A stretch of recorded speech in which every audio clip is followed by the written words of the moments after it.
1호선에 인접해 있는 강동역에 살고 있는 단독주택을 소유하고 있는 사람인데요. 네.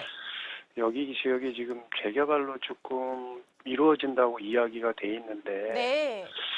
이 시점 매도 시점이 네. 지금으로서는 제가 감당하기가 좀 어렵고 네. 향후 어떻게 돼야 되는지 음. 전문가님한테 한번 여쭤보고 한번 고민을 좀 해결을 하려고 전화드렸습니다. 네, 연락 잘 주셨고요. 혹시 위치 알 수 있을까요?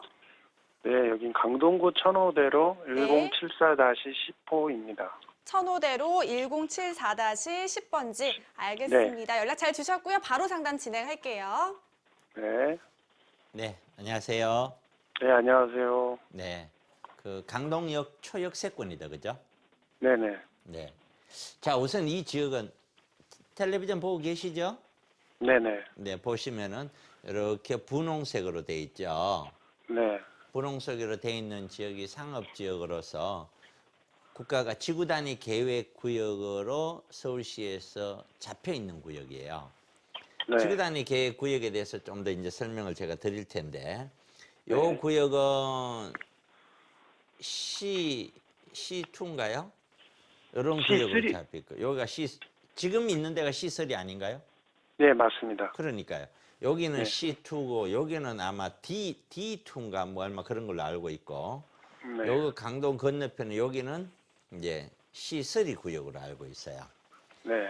전부 다 이제 지구 단위 계획 구역으로 잡혀 있고요. 단위 네. 계획 구역으로 잡혀 있으면서 특별 계획 구역으로 잡혀 있어요. 특별 네. 계획 구역.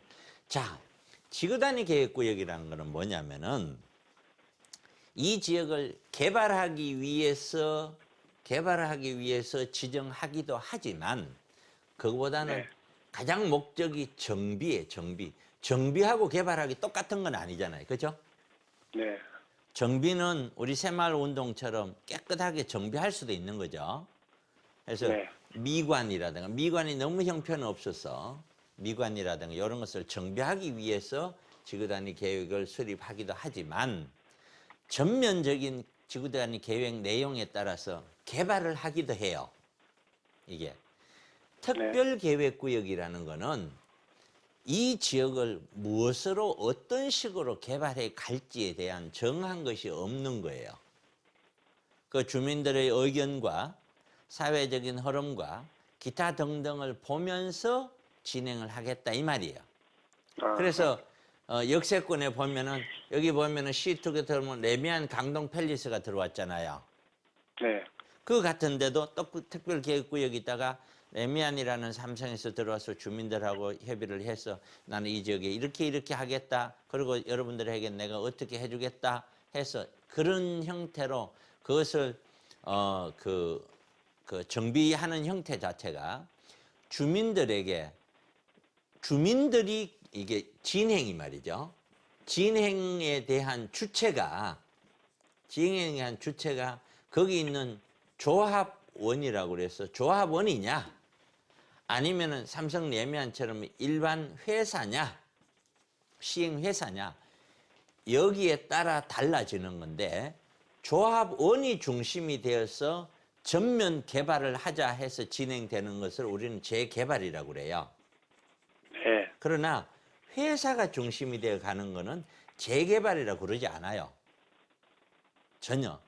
회사 자체에서 여기 있는 조합원들이 조합을 결성해서 하는 것이 아니라 거기 있는 주민들하고 상의를 해서 주민들에게 일정하게 보상을 해주든지 아니면은 나중에 아파트 지었을 때 어떻게 준다든가 어떤 조건을 가지고 회사에서 조건을 가지고 조합 있는 주민들하고 협의를 하는 거예요. 이게 바로 여기 있는 것들이 그런 식이죠. 그럼 나중에 뭐 내가 아파트 지으면 아파트 하나 주겠다. 얼마 가격에 주겠다. 몇 프로 디시면 뭐 여러 가지 조건이 있을 수 있겠죠. 그런 형태로 진행되는 것이고 이 구역도 마찬가지예요. 주민이 중심이 돼서 재개발로 진행되는 그런 구역이 아니고 아마 위에 삼성 레미안처럼 어떤 특별계획 구역에 의해서 진행될 확률이 높아요. 또 왜 그것이 필요하냐면은 여기는 역이잖아요. 네. 초역세권에는 필요한 것들이 많아요. 가장 필요한 게 뭐예요? 역 주변은 가장 필요한 게 주차 시설이에요. 그렇죠? 네네. 역 주변에 주차 시설이 없으면은 참 굉장히 복잡하고 힘들어요. 그래서 서울 시내에 여러 역들이 있지만 역 주변에 주차 시설이 제대로 안 된 게 많죠. 왜? 옛날에 도시계획은 그런 주차 시설 이런 걸 안 넣었거든요. 그런데 이제는 여기에 역 주변을 정비를 하기 위해서는 주차 시설이라든가 뭐 기타 꼭 들어가야 될 시설들을 들어가야 되는 거예요. 그런 것들도 여기에 또 같이 가미를 한 그런 계획을 가는 거예요. 그래서 결론, 지금 현재 이 물건이 앞으로 어떤 식으로 진행될지는 아무도 모른다. 그거는 재개발로 진행이 된다라고 한다면은 주민들이 재개발에 관련된 법적인 요건을 채워줘야 되는데 아마 안 될 거예요.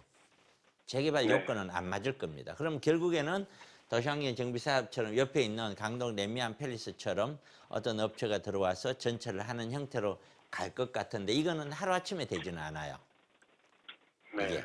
그래서 지금 현재 있는 이 물건은 특별히 어려운 점이 없다면 일단은 좀 갖고 가더라도 무방해요. 네. 일단은. 그러나 재개발로 진행되어 버리면은 이거는 호가보다 훨씬 더 낮은 가격에 나중에 평가를 받게 돼요. 그 자체가. 네. 그런 것들은 고려를 해 보시기 바랍니다. 그래서 제가 설명을 드리지 않았는 거는 지금 갖고 계시는 그 물건이 중장기적으로 갖고 가더라도 공실 없이 크게 무난한 물건인지 아닌지 그거는 저는 몰라요. 안 물어봤기 네. 때문에 그거는 우리 시청자분님이 판단을 하시고 크게 특별한 어떤 문제가 없다 하면은 쭉 끌고 가는 것도 나쁘지 않아요. 네. 이해가시죠? 네, 네, 알겠습니다. 거기까지 설명드릴게요. 네, 네. 감사합니다. 고맙습니다. 네.